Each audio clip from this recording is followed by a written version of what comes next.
온 땅이여 여호와께 즐거이 부를지어다. 감사함으로 그 문에 들어가며 찬송함으로 그 궁정에 들어가서 그에게 감사하며 그 이름을 송축할지어다. 대저 여호와는 선하시니 그 인자하심이 영원하고 그 성실하심이 대대에 미치리로다.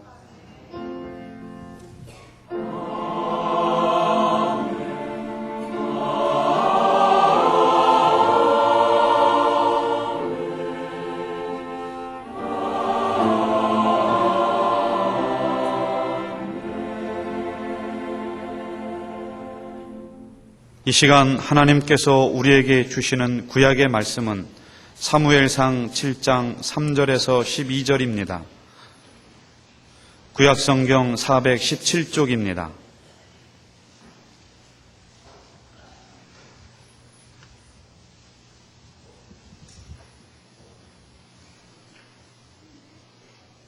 사무엘이 이스라엘 온 족속에게 일러 가로되 너희가 전심으로 여호와께 돌아오려거든 이방 신들과 아스다롯을 너희 중에서 제하고 너희 마음을 여호와께로 향하여 그만 섬기라.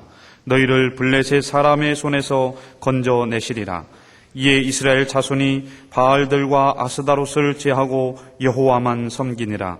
사무엘이 가로되 온 이스라엘은 미스바로 모이라. 내가 너희를 위하여 여호와께 기도하리라 하매 그들이 미스바에 모여 물을 길어 여호와 앞에 붓고 그날에 금식하고 거기서 가로되 우리가 여호와께 범죄하였나이다 하니라.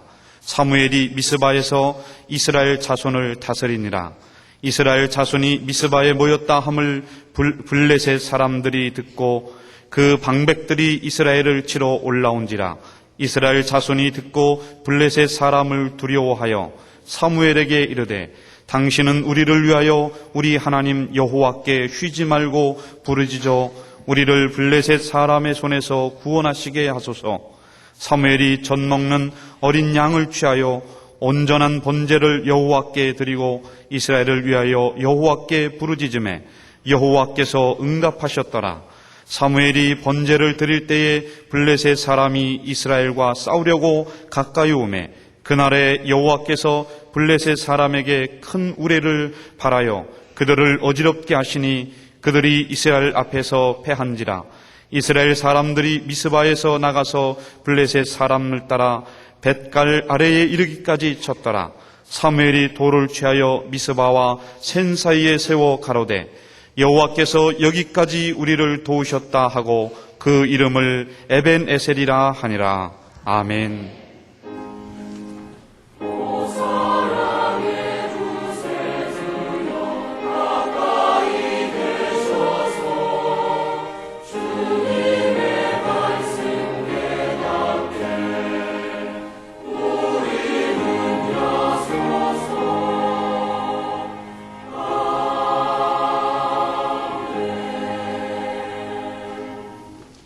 하나님께서 우리에게 주시는 신약의 말씀은 누가복음 19장 41절에서 44절입니다.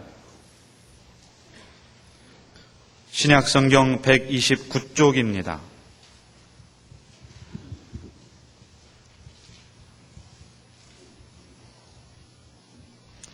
가까이 오사 성을 보시고 우시며 가라사대 너도 오늘날 평화에 관한 일을 알았다면 좋을 뻔하였거니와 지금 내 눈이 숨기었도다.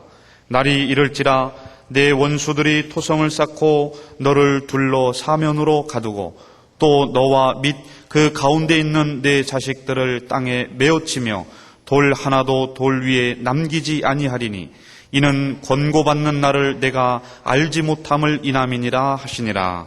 아멘. 축구 시합 잘 보셨어요? 응원 열심히 하셨어요? 우리 손으로 뽑은 천안시장의 이름은 몰라도 히딩크 모르는 사람은 없더라고요. 요즘 만병통치약이 새로 나왔답니다.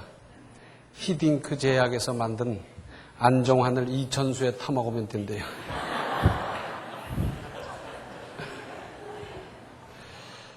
어느 작가는 이런 말을 했습니다. 이제는 대통령도 외국인에게 개방해야 한다. 그래서 외국인이 와서 통치를 잘 할 수 있도록 할 수도 있지 않느냐. 오죽하면 이런 얘기가 나왔겠어요. 우리나라에는 프로 도둑이 없는 모양이에요. 시합하는 그때는 도둑질도 안 해요.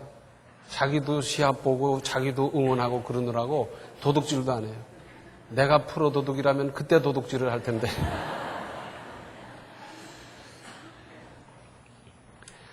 오늘 구약 본문이 기록될 당시 이스라엘 백성은 늘 블레셋에 대한 공포 가운데 시달리며 살아가고 있었습니다. 블레셋 지방에서는 철이 나고 동이 생산되고 그래서 그 사람들은 철기 문화, 청동기 문화가 이스라엘 쪽보다 앞서 있었어요. 그래서 성경을 보면 이스라엘 사람들이 칼이라든지 낫을 벼리러 블레셋을 갔다 하는 말이 나오지 않습니까? 그 사람들은 이걸 가지고 무기를 만들어 가지고 그저 옆에 사람들을 못 살게 굴고 그랬어요. 아주 호전적인 사람들입니다. 그런데 그때 당시는 전쟁을 할 때 땅을 얼마나 차지하느냐라는 것보다도 왜 전쟁을 하냐면 수확을 다 해놓은 농작물을 다 와서 가져가 버리는 거예요. 그러니 그렇게 빼앗긴 이스라엘 백성들은 얼마나 괴로웠겠습니까? 다음 수확기까지 다시 농사를 지으면서 배를 움켜쥐고 지난다는 것, 견딘다는 것 얼마나 힘들었겠습니까? 그래서 늘 고생했더랬어요. 그 노이로제 속에서 살았어요. 여기에 대한 하나님의 말씀에 따른 사무엘의 대책이 제시되고 있습니다. 먼저 이방신을 버려라 하는 겁니다. 이것은 이중신앙, 곧 하나님과 다른 신을 겸하여 섬기는 자세를 버리라 하는 겁니다. 하나님을 섬기면서도 다른 것을 하나님만큼 섬긴다든지 하나님보다 더 섬긴다든지 이러면 이거 안 된다는 거예요. 이것은 오늘날도 마찬가지입니다. 하나님을 믿고 섬기면서도 자기의 재능을 더 믿고 자기의 물질을 더 믿고 자기의 경험을 더 신뢰하는 경우 이것은 벌써 잘못된 신앙이에요. 하나님을 최고로 믿고 하나님의 모든 것에 모든 것 되심을 믿고 따르고 재능이 필요 없는 것 아니고 물질이 필요 없는 것 아니지만 그걸 그 다음으로 둬야 되는데 그것 우리 하나님 섬기는 것보다 더 앞서 위치하게 한다면 되겠습니까? 여기에 이제 더 이상 속으면 안 되죠. 그런데 사무엘이 이렇게 외쳤을 때 백성들은 여기에 전적으로 따랐습니다. 자기들이 지금까지 혹 섬기고 따르던 이중적으로 섬기던 바알과 아스타롯 그런 모형, 형체, 그런 무슨 제단 이런 거 다 없애버렸어요. 그리고는 미스바로 모여라 그랬더니 모였고 거기서 사무엘은 회개의 집회를 열었습니다. 그랬더니 하나님께서는 이러한 이스라엘 백성에게 바로 큰 복을 내리시지 않았습니다. 웬걸 블레셋 사람들은 이스라엘 백성들이 모두 미스바에 모였다는 소식을 듣고는 그렇지. 그럼 모여있을 때 쳐버리면 오히려 쉽겠다고 생각하면서 이스라엘을 압박하며 쳐들어왔습니다. 이게 웬일입니까? 사무엘의 지도를 따라 이방신도 과감히 버리고 더군다나 회개의 집회를 열고 있는 터에 적군이 쳐들어오다니. 여기에 그리스도인들이 많이 속아 넘어갑니다. 이것이 문제입니다. 내가 더 잘 믿으려고 하는데 왜 이런 일이 생기나? 왜 이때 이런 문제가 벌어지나? 그러면서 하나님이 뭐 섭섭하다. 그러면서 스스로 시험 들고 또 스스로 낙오하고 하나님을 떠나가고 그런 경우가 얼마나 많은지 몰라요. 그런데 이렇게 결단하고 회개하는 사람을 향한 하나님의 뜻이, 하나님의 계획이 없으시겠습니까? 이 점을 생각하고 명심해야 합니다.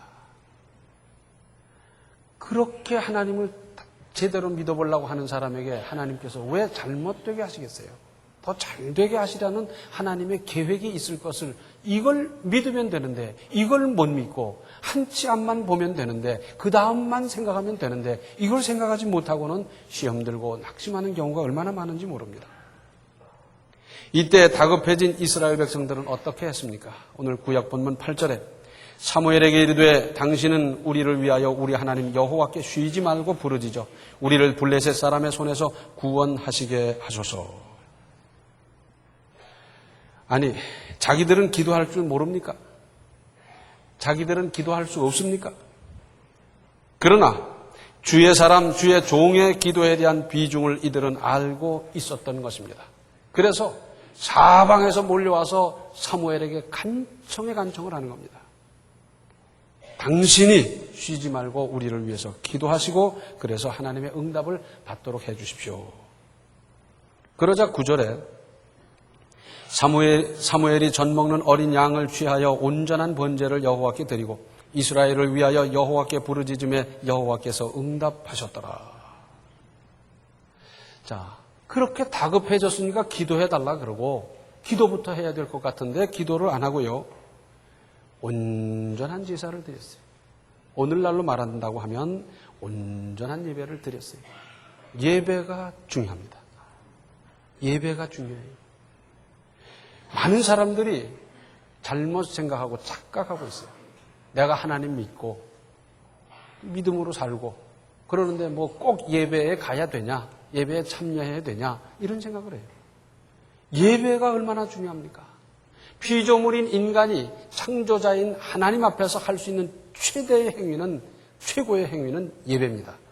그래서 예배에 정성을 기울이고 예배에 우리가 모든 심령을 기울여서 드리는 것이고 그러는 거예요. 다른 면으로 설명을 하면 그래요.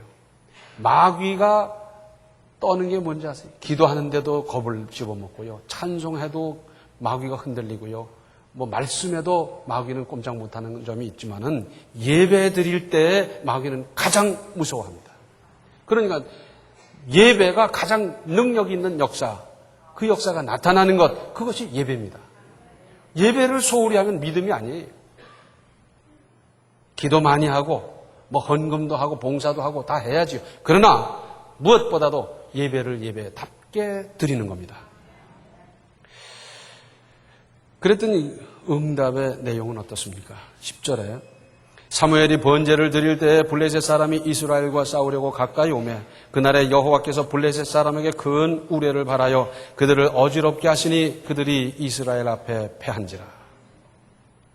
자, 하늘에서 뭐 얼마나 무서운 우레를 발했던지 이 사람들이 벌벌벌벌 떨면서 정신없이 도망가기 바빴어요. 그것은 뭐 오래전에 옛날 얘기겠지. 오늘날도 그러겠는가. 하나님께서는 오늘날도 할 수 있는 방법이 1000가지 만가지 얼마든지 있을 수 있습니다. 그러자 사기가 오른 이스라엘 백성들이 패퇴해가는 블레셋 사람들을 추격해서 무찔러 버렸다는 겁니다. 그러면서 12절에 사무엘이 돌을 취하여 미스바와 세인 사이에 세워 가로되 여호와께서 여기까지 우리를 도우셨다 하고 그 이름을 에베네셀이라 하니라. 하나님께서 역사하신 기념비를 세웠다 하는 겁니다. 그 전에 하나님께서는 이스라엘 백성들이 어떤 특별한 은혜를 입었을 때 기념비를 세우라고 그러셨어요. 여기서는 세우라고 한 것이 아닌데도 그 전에 예를 보아서 이렇게 해야 되겠다 하고 기념비를 세웠어요. 이스라엘 백성들이 요단강을 육지와 같이 건넌 후에 한 지파에 하나씩 돌을 갖다 쌓아놓고요. 나중에 후손들이 지나가면서 이게 뭐냐 그러거든 우리 선조들이 요단강을 이렇게 하나님의 은혜로 건넜다는 것을 잘 보여주라는 겁니다. 그래서 그 선조들에게 역사하신 하나님께서 오늘날 우리에게도 역사할 것을 믿을 수 있도록 하라는 것이었어요. 에베네셀 여호와께서 여기까지 우리를 도우셨다 그러면서 세웠어요. 하나님께서는 모여있던 이스라엘 백성에게 평소에 그렇게도 강력하고 잔인하고 무섭던 블레셋보다 하나님의 능력이 비교할 수 없이 크고 그 하나님께서 당신의 백성을 얼마나 사랑하시는지를 구체적으로 체험하게 하신 것입니다. 그리고 이러한 하나님의 은혜 체험에 대한 기념비가 필요했던 것입니다. 왜냐하면 이러한 하나님의 은혜와 능력은 오고 오는 신앙 후배들에게 시청각 교육을 해야 되기 때문입니다. 우리가 하나님으로부터 기념할 만한 은혜를 받은 일이 어찌 한두 번입니까? 기념비가 필요합니다. 기념비를 세우십시다. 이러한 하나님의 은혜에 대해서 기념할 수 있는 일은 얼마든지 많을 수 있습니다. 기념교회를 세울 수 있고 기념물을 만들 수가 있고 기념관이라든지 기념 헌물을 얼마든지 할 수가 있습니다. 그 결과 13절과 14절에 이에 블레셋 사람이 굴복하여 다시는 이스라엘 경내에 들어오지 못하였으며 여호와의 손이 사무엘에 사는 날 동안에 블레셋 사람을 막으시며 블레셋 사람이 이스라엘에게서 빼앗았던 성읍이 에그론부터 가드까지 이스라엘에게 회복되니 이스라엘이 그 사방 지경을 블레셋 사람의 손에서 도로 찾았고 또 이스라엘과 아모리 사람 사이에 평화가 있었더라. 드디어 이스라엘 사방에 평화가 이루어졌는데 특별히 13절 하반절에 여호와의 손이 사무엘에 사는 날 동안에 블레셋 사람을 막으시매 그랬습니다. 사무엘에 있는 이스라엘은 누구도 넘볼 수 없는 나라가 됐습니다. 그렇습니다. 오늘날도 이 어지러운 사회에 사무엘이 필요합니다. 우리 교회에 사무엘 같은 존재가 있으면, 아니 한 사람이 아니라 사무엘 같은 존재가 많이 있다면 무엇이 힘들겠습니까? 땅을 사니 문제겠습니까? 건축을 하는데 문제겠습니까? 그런데 누가 사무엘 같은 사람이 되어야 합니까? 그야 물론 담임 목사지. 맞습니다. 저도 그렇게 되도록 힘쓰고 노력하겠으니 여러분들 도와주시고 기도해 주시기 바랍니다. 또 우리 모두 내가 사무엘이 되는 겁니다. 성경 말씀은 읽는 그 사람을 위해서 기록된 거예요. 그러니까 이 말씀은 누가 들어야 되고 누구에게 해당되고 그거 아닙니다. 내가 사무엘이 되는 거예요. 그 사무엘이 되기 위해서 힘쓰고 노력하고 기도하고 몸부림치고 나를 고쳐나가고 그러는 것 아니겠어요? 오늘의 신약 본문의 상황은 이렇습니다. 예수께서 최후로 예루살렘에 입성하실 때의 일입니다. 감람산을 넘어 비탈길을 내려오시면서 가까워지는 예루살렘 성을 향해서 얼마나 안타까우셨던지 우셨다 하는 겁니다. 성경에는 예수께서 웃으셨다는 기록이 없습니다. 그러나 예수님은 전혀 웃지 않으셨겠습니까? 가령 유대인들이 더 예수님을 믿고 받아들이고 맞이하고 따르고 그래야 될 텐데 그렇지 않았어요. 오히려 이방인들이 예수님께 나와서 예수님을 더 믿고 따르고 믿고 의지하고 그랬어요. 그런 일을 만날 때 예수님은 아마 착잡하셨을 거예요. 내 백성들이 더 먼저 믿어야 되고 더 따라야 되고 더 메시아로 받아들여야 될 텐데 이 사람들은 안 그러고 어쩌면 이방인들이 그럴까. 한편으로 착잡하면서 이방인이어서 더 믿지 못할 그 사람들이 예수님을 믿고 따르고 그러다 보니 예수님께서 뭐라 그러십니까? 네 믿음대로 될지어다 그러셨어요. 그러면서 그가 회복되는 모습을 보면서 예수님은 허뭇하셨고요. 예수님은 미소 지으셨을 거예요. 좌우간 성경에는 예수께서 우셨다는 기록이 3번 있습니다. 첫째는 나사로의 무덤 앞에서 죄와 죽음 앞에서 무능무력한 인간의 모습을 생각하시며 눈물을 흘리셨고요. 두 번째는 겟세마네 동산에서 십자가를 앞두고 우실 때는 흐느껴 우는 울음이었습니다. 그리고 세 번째, 여기서는 십자가를 앞두고 그렇게 고투하시면서 기도하실 때보다 더 뜨거운 마음으로 가슴 아파하면서 통곡하셨습니다. 예루살렘, 앞으로 처참하게 멸망당할 것을 내다보시면서 이때 울었던 것에 대해서 히브리서 5장 7절은 심한 통곡과 눈물이라 그랬습니다. 예수님은 누구보다도 동포와 조국을 사랑하셨습니다. 오늘 신약 본문 43절과 44절 상반절을 보면 날이 이를지라 네 원수들이 토성을 쌓고 너를 둘러 사면으로 가두고 또 너와 및 그 가운데 있는 네 자식들을 땅에 메어치며 돌 하나도 돌 위에 남기지 아니하리니. 이 말씀은 정확하게 성취됐습니다. 주 70년 로마의 디도 장군은 예루살렘 성을 포위할 적에 예루살렘 성보다 조금 높게 토성을 쌓았어요. 그래서 완전히 포위하고 봉쇄해 버렸습니다. 이때는 마침 유월절을 지키려고 사방에서 모여온 유대인들을 가두어 버림으로 100만 명이 넘는 유대인들이 성 안에 갇혀서 굶어 죽었다고 합니다. 그뿐 아니라 아이들을 메어치며 사람들은 모두 학살했고 성전과 성곽을 위시하여 도시 전체를 깡그리 파괴해 버렸습니다. 그래서 나중에 이곳을 찾아온 유대인들이 그 옛터마저 알아볼 수 없게 만들어 버렸습니다. 이렇게 비참한 멸망이 다가오고 있는데도 사람들은 안연히 지내고 있는 데 대한 예수님의 통곡이었습니다. 예수님은 예루살렘을 향해 오시면서도 이미 비감하게 말씀하신 바가 있습니다. 누가복음 13장 34절과 35절에 예루살렘아 예루살렘아 선지자들을 죽이고 내게 파송된 자들을 돌로 치는 자여 암탉이 제 새끼를 날개 아래 모음같이 내가 너희의 자녀를 모으려 한 일이 몇 번이냐. 그러나 너희가 원치 아니하였도다. 보라 너희 집이 황폐하여 버린 바 되리라. 내가 너희에게 이르노니 너희가 주의 이름으로 오시는 이를 찬송하리로다 할 때까지는 나를 보지 못하리라 하시니라. 또 이렇게 말씀하실 당시 예수께서는 세상에 계셨습니다. 그러므로 그때라도 예수님께 와서 주여 우리가 어떻게 하면 되겠습니까? 우리가 어떻게 하면 되겠습니까? 어떻게 우리가 살 수 있겠습니까? 예루살렘이 그렇게 멸망당한다면 어떻게 되는 겁니까?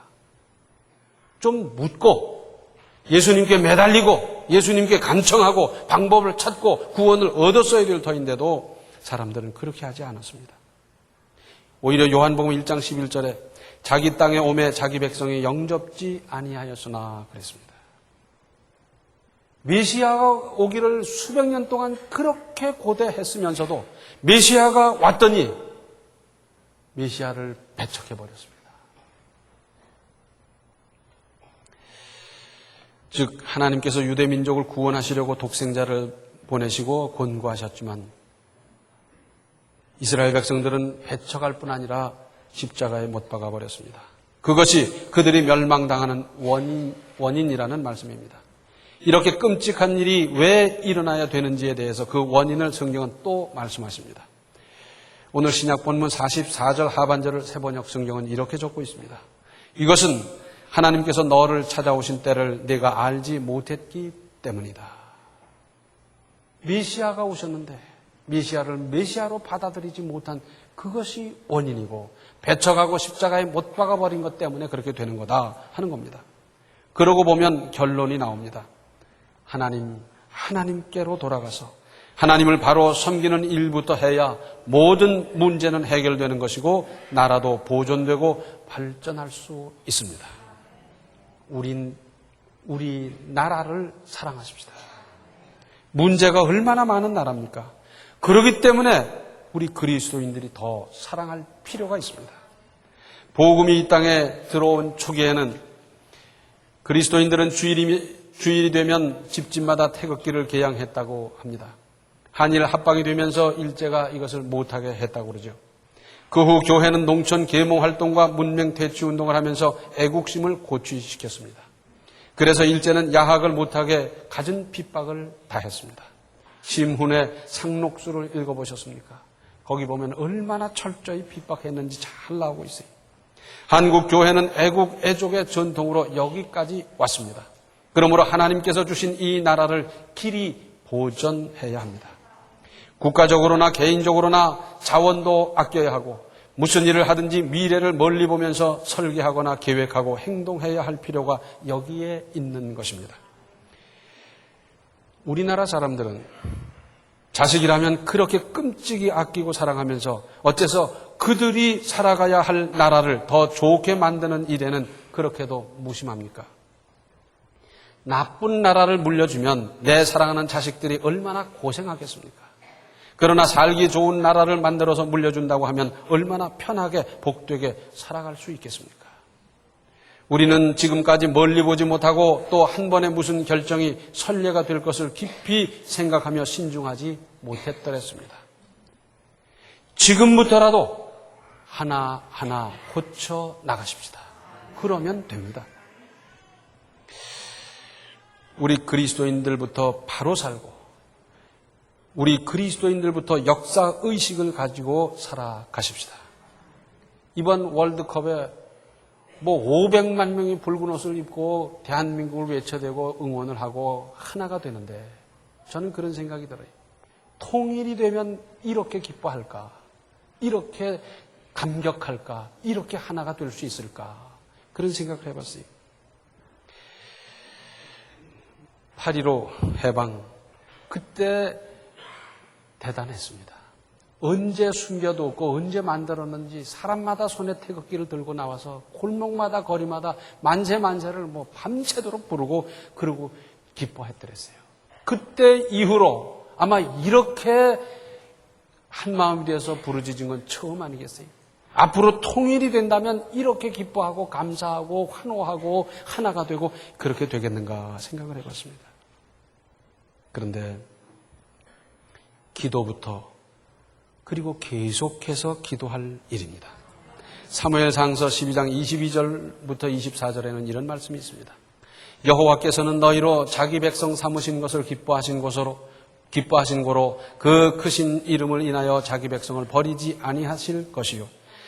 나는 너희를 위하여 기도하기를 쉬는 죄를 여호와 앞에 결단코 범치 아니하고 선하고 의로운 도로 너희를 가르칠 것인즉 너희는 여호와께서 너희를 위하여 행하신 그 큰 일을 생각하여 오직 그를 경외하며 너희의 마음을 다하여 진실이 섬기라. 이 말씀의 내용이 뭡니까? 나라와 민족을 위하여 기도하는 것을 쉬면 그것이 죄라는 겁니다. 그러니까 우리 그리스도인들은 당연히 나라와 민족을 위해서 기도하고 그 기도를 계속할 책임이 있다는 것입니다. 1951년이든가요. 북한 공산당에 의해서 우리가 밀려 내려가서 저 부산 조금 남아있을 때 이제는 잘못하면 나라가 없어지게 생긴 그때 그야말로 풍전등화 같은 그때 이승만 대통령이 지시를 했어요. 공무원을 동원하고 경찰을 동원하고 다 해서 좌관 동원할 수 있는 대로 찾아내서 목사님들을 다 부산극장으로 오시게 해라. 모았어요. 그리고 거기 직접 대통령이 나타나서 하시는 말씀이 목사님들 기도해 주십시오. 나라가 지금 이렇게 어려운 거 다 아시지 않습니까? 그래서 그 자리에서 목사님들이 철야하고 금식하며 얼마나 부르짖고 기도했는지 그때부터 전세가 바뀌기 시작했지 않습니까? 전 이런 글을 읽었습니다. 6.25 당시 한 10살쯤 됐던가 봐요. 근데 그 형님은 당시 군에 가서 6.25 전쟁 내내 뭐 이런 전투 저런 전투 얼마나 치르고 고생을 했는지 몰라요.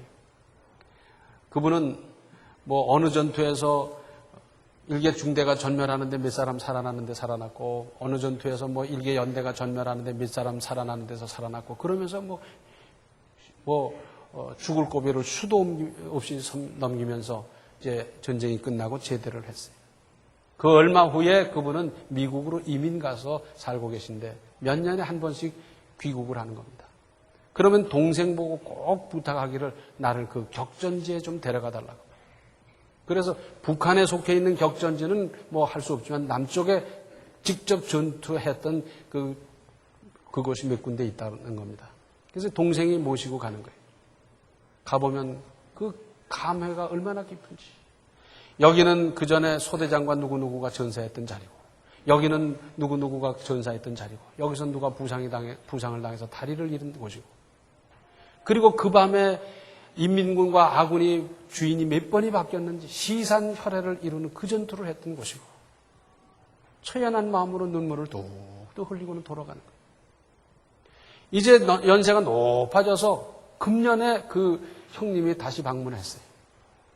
동생이 질문을 하는 겁니다. 형님, 이제 연세를 보나 여러 가지로 봐서 다시 오시기 어려울 텐데 그럼 미국에서 세상을 떠나시면 어떻게 할까요?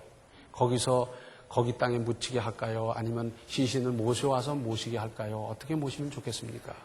그랬더니 그 형님 대답이 아니다. 거기서 화장을 해서 이곳에 내가 지적했던 여기 이런 데다가 유골을 뿌려다오. 어떻게 지킨 나라인데 내가 내 몸을 다른 데 묻는단 말이냐. 이분은 덜 생각하기를 그 격전지에 올 때마다 또 격전지를 생각할 때마다 그때 함께 전투하던 그분들은 세상을 떠났는데 나는 살았나 싶어서 늘 그분들에게 죄송한 마음이 있었어요. 어떻게 지킨 나라인데 내 시신을 아무데나 버린단 말이냐. 나는 그럴 수 없다. 그러면서 이번에 돌아갔다는 겁니다. 어떻게 지킨 나라인데 우리 선진들이 어떻게 지킨 나라인데 이 나라를 우리가 함부로 할 수가 없고요. 잘 사랑하고요. 잘 가꾸고요. 잘 다듬고요. 아름답게 만들어가야 될 책임이 있고 또 그렇게 만들어서 물려줘야 될 의무와 사명이 우리에게 있지 않습니까? 이런 나라로 우리 그리스도인들로 말미암아 만들어가고 물려줄 수 있게 되기를 바랍니다. 기도하시겠습니다. 은혜로우신 아버지 하나님, 참으로 우리나라 없어질 뻔했지만 하나님의 은혜로 이마만큼 회복시켜 주셨습니다. 우리 선조들이, 우리 믿음의 선진들이 피 흘려 지킨 이 나라를 우리가 잘 보존하고 가꾸고 잘 다듬어서 참으로 하나님이 보호하사 길이길이 만만세가 되는 이 나라를 만들어갈 수 있도록 도와주시고, 이 일에 우리 먼저 믿은 그리스도인들이 힘쓰고 앞장서고 작은 일부터 실천하면서 좋은 나라, 아름다운 나라, 하나님께서 복을 주실 만한 나라를 이루어갈 수 있도록 주여 도와주시옵소서. 예수님의 이름 받들어 간절히 기도하옵나이다. 아멘. 하나님께서 주신 우리나라를 그리스도인이 먼저 지키고 사랑해야 합니다. 지금은 생명의 주 예수 그리스도의 은혜와 하나님 우리 아버지의 극진하신 사랑과 성령의 감화, 감동, 충만 교통하심이 사무엘과 같이 나라를 사랑하며 지키며 보존하기로 작정하는 모든 성도들 머리 위에 이제로부터 영원토록 함께 계시기를 간절히 축원하옵나이다. 아멘.